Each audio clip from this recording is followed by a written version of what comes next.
DeBoer into the fray, into the last good fight I'll ever know, to live and die on this day, to live and die on this day. Welcome back to Rivals Down South, the last episode of the season, and well, Mike, what a week it has been. Manna from heaven, the SEC news cycle never stops. In about 5 minutes before the show started, so last night this story started to percolate. Kalen DeBoer supposed to make a radio appearance on a Washington station this morning that he does weekly. The station puts out there that he's going to have to miss.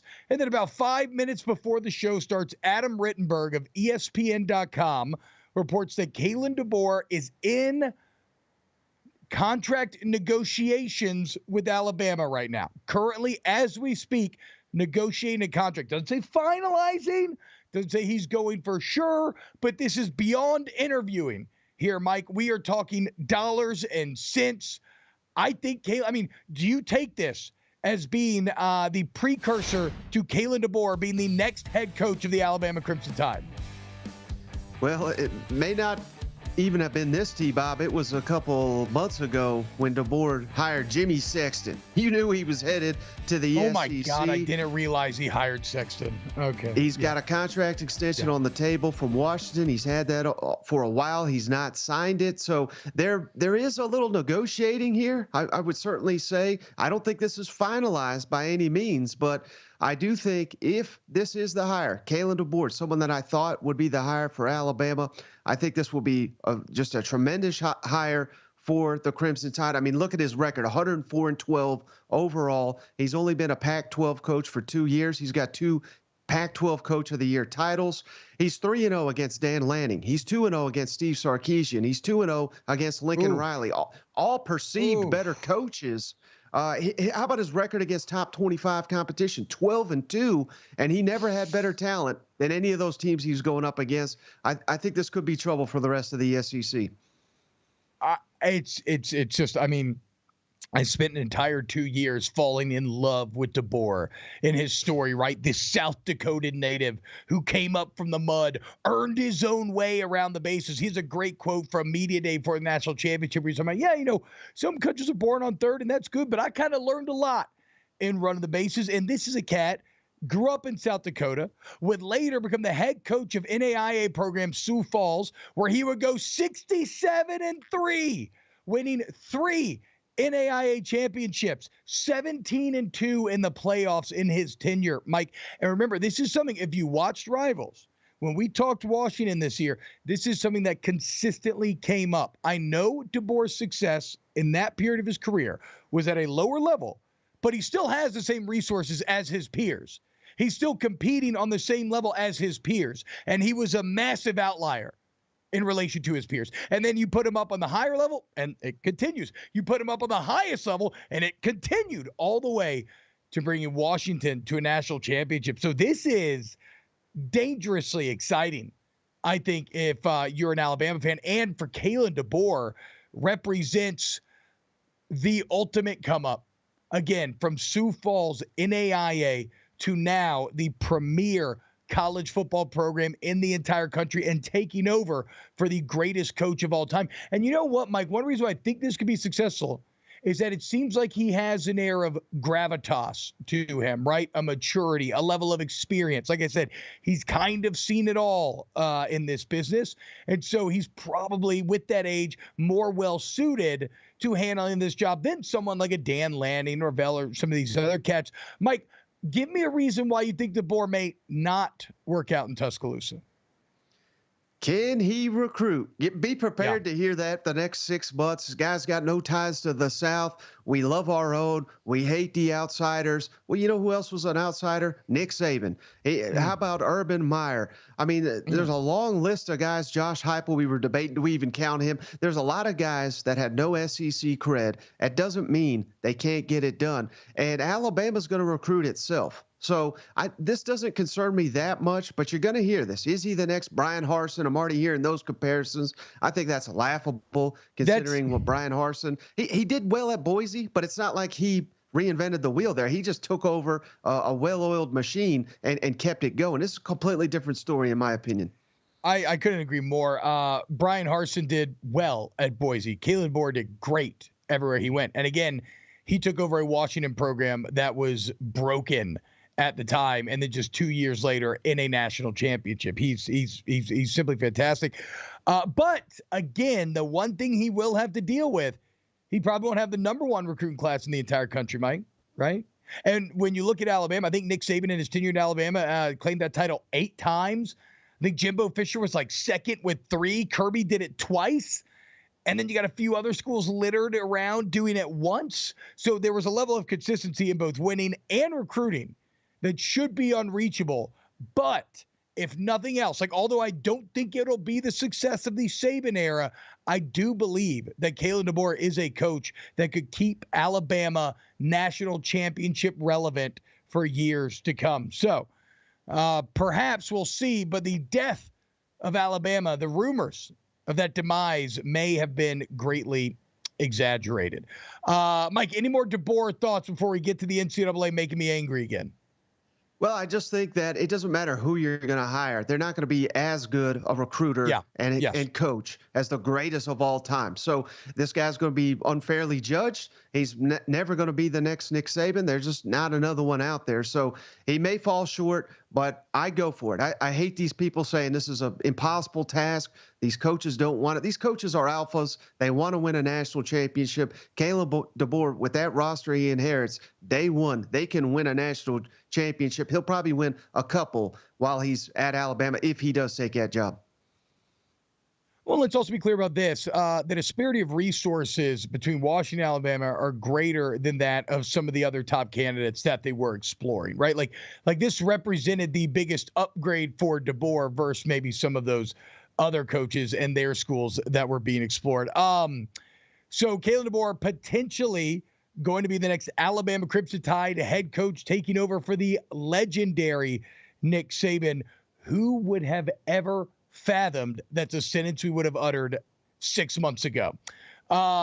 So there was a time there with Nick Saban where he started to feel like the undead, right? Like a zombie, like he was never going to go away. Speaking of zombie, right when you think you don't have to hear from him again, the NCAA's rotted hand pops out of the grave once again, and all of a sudden they're trying to act tough. The NCAA shows up out of nowhere and places Florida State on 2 years probation, banned multiple boosters and their entire NIL collective for being associated with them, gave offensive coordinator Alex Atkins a 3-game suspension and 2-year show cause. And look, it's because Atkins went and picked up Amarius Mims from Georgia when he's still at Georgia, and they tried to recruit him for $15K a month. He drops back off, whatever. But here the NCAA is you want to talk about kicking a man when it's down.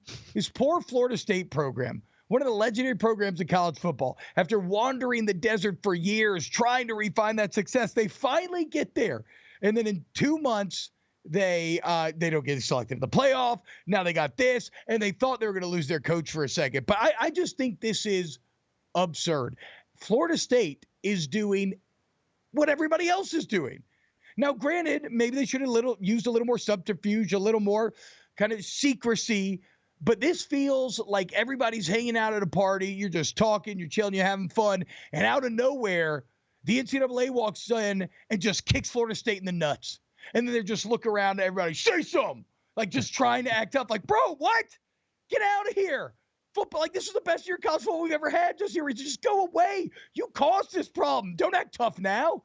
Get the hell out of here. I know this won't be the catalyst, Mike, but I really wish this would be the moment for football to break away for the NCAA.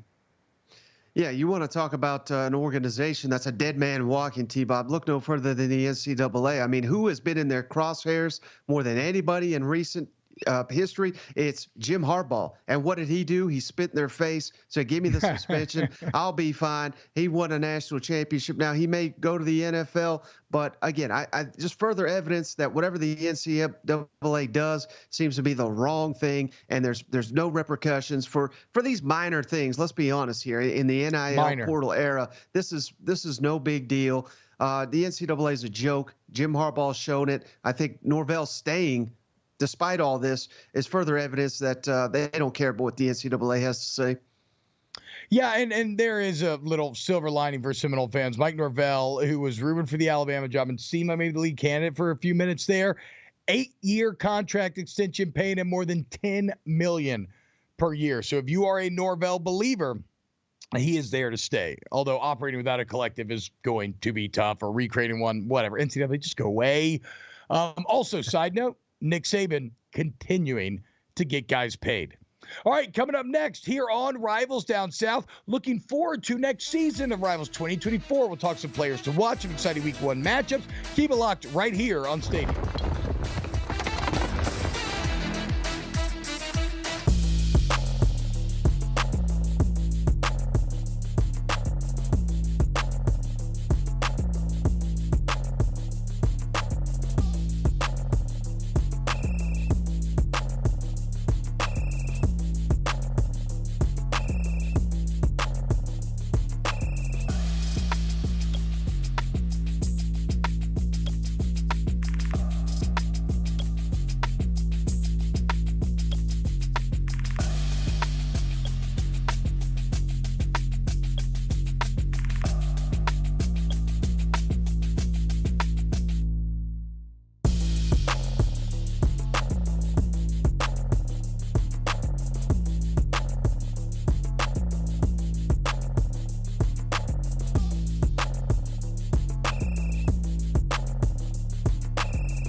What's going on, y'all? Welcome back, Rivals Down South.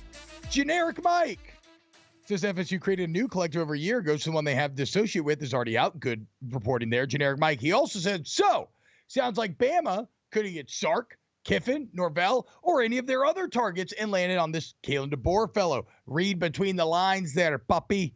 I would disagree a little bit, other Mike. I don't think Kiffin was ever a target for Alabama. I don't think Sark was ever a serious target for Alabama. I think if they maybe didn't get anyone, maybe Lanning really was choice number one. I'm still unsure that I even believe Norvell, that this was all more than smoke just to get him an extension. Like, Kalen DeBoer to me was always a top 3 target. You just weighted it however you wanted to weight it within those 3. Right. What do all 3 of those guys have in common, T-Bob? Agent Jimmy Sexton. And you look at their statements of I'm staying, they're virtually identical. It's almost as if someone wrote it for them. I'm not saying it's Jimmy. I'm sure it's Jimmy's assistant. But whoever wrote it for them, Jimmy, they're all getting pay bumps. But I think that's it. All these guys getting pay bumps. I get it. Not offer the job, what have you. If they could have got Sark, if they could have got Dan Lanning, maybe they are the choice. But Kalen DeBoer is not. Again, look at his record against these guys. He's undefeated against them. No, it's not like he's some scrub. No, Mike just laid it all out. The numbers are astounding. I mean, Jimmy Sexton's the real emperor. Engineering a galactic bidding war so that he's given sole control of the Senate. Are you kidding me? Players to watch with 2023 in the rear view. Let's look forward to 2024. And, a couple names close to our heart. Let's start with Tennessee quarterback Nico Iamaleava. Oh, you nailed it, T-Bob. I mean, he is the focal point of Tennessee for the next 2, maybe 3, probably just 2 years, because we know he's going to win one Heisman and maybe one national championship and be off to the NFL. But we got to see a glimpse of the talent against this alleged Iowa defense that was supposed to be elite. Carved him up for 4 touchdowns in his first career start. And I think the most impressive thing, T-Bob, there was no penalties on the offense. I mean, he was a smooth operator. The entire team was bought in, and that's what you look for, I think, in a true freshman. How effective does he run the offense? It was a well-oiled machine in his first career start in a bowl game. I think the sky's the limit for Nico, and Tennessee, if he reaches his potential, will be a playoff team next season. And again, against a good Iowa defense. My player to watch, I'm going to go full homer here as well. And I'm going Harold Perkins. And you may say, oh, T-Bob, how's that? I mean, he was ranked the number 4 player coming into the season, all of college football. Well, you probably didn't think about him once during the season, right? My man's was completely neutered Bob Barker style. And you know what?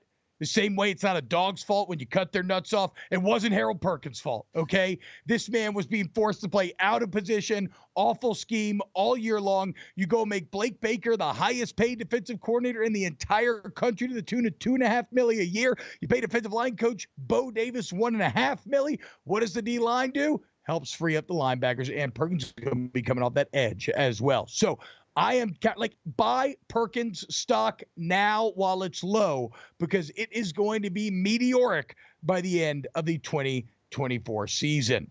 All right, let's keep in keeping with our theme of looking forward. Next year, Mike, 2024 is going to be a year of college football unlike anything that we have ever seen. All the rule changes, the new expanded playoff, the new conferences, and with new conferences, we get new schedules. And almost every single week here, we're going to have some really just massive matchups, and it kicks off in week 1. Now, this one's not the biggest, but Western Kentucky at Alabama, we'd all be lying if we said it's not going to be fascinating to watch somebody else run out at the head of the Crimson Tide, likely Kalen DeBoer. Right, and just imagine, T-Bob, the meltdown in T-Town if Western Kentucky gets that win. I mean, that's ridiculous to even suggest, but who knows? Stranger things have happened when the Emperor leaves the building there in Alabama. Cannot wait to see that first game without Nick Saban. And so now we get into brand on brand. Georgia at Clemson, neutral site in Atlanta, both very drivable for both fan bases. Georgia getting a big test. Clemson, oh boy. I mean, a lot, you're talking about 2 programs going in complete opposite directions.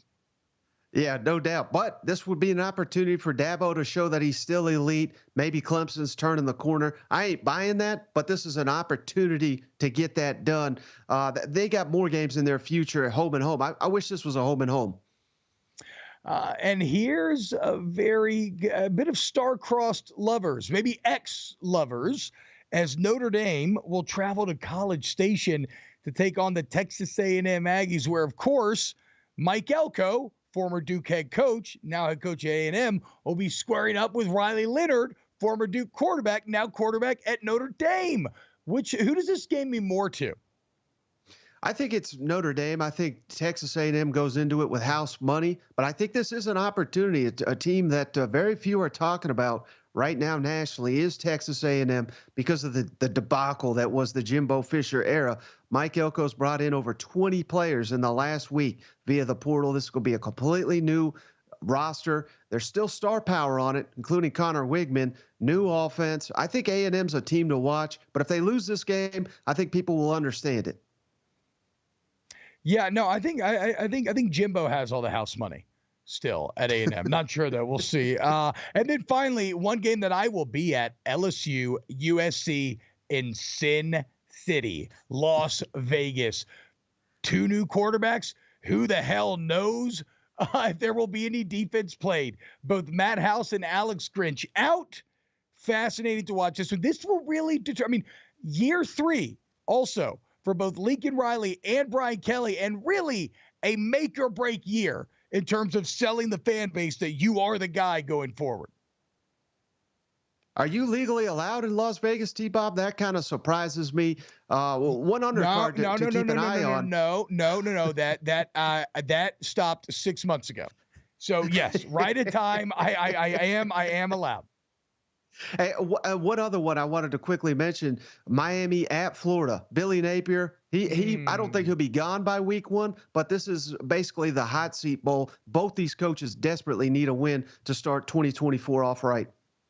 And then, I mean, look, you look forward to week 2 and Michigan finally, not just like, of course, like Harbaugh's going to bail right when they don't play directional U for the first 5 weeks of the season. But week 2, Texas traveling to Ann Arbor, going to Michigan. Sneaky good timing by Texas here, right? Go to Ann Arbor in September.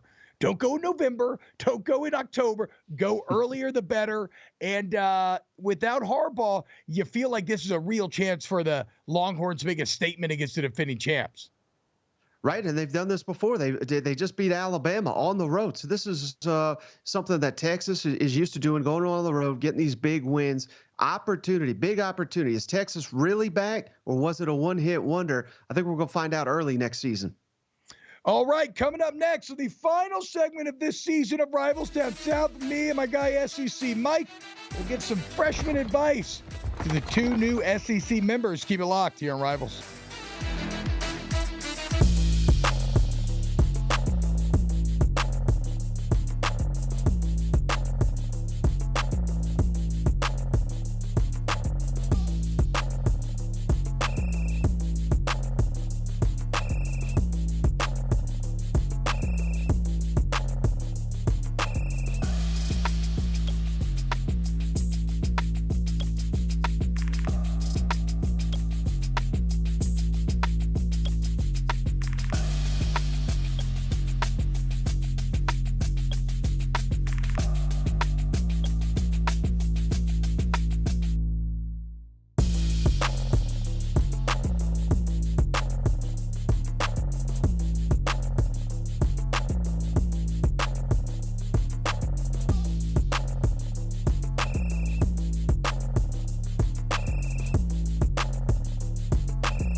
Welcome back.